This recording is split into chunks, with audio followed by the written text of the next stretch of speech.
গাঁটি কচু ঝোল করব। গাঁটি কচুটা সিদ্ধ করা আছে। 5 ফোড়ন, শুকনো লঙ্কা, তেজপাতা দিয়ে দিলাম, কাঁচা লঙ্কা বাটা,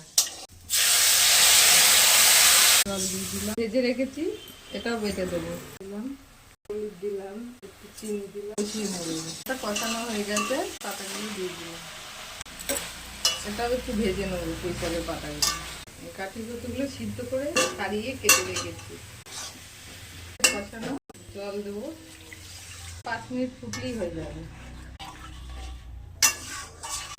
ভেজে গুঁড়ো করে বেটে রেখেছি দিয়ে দিলাম।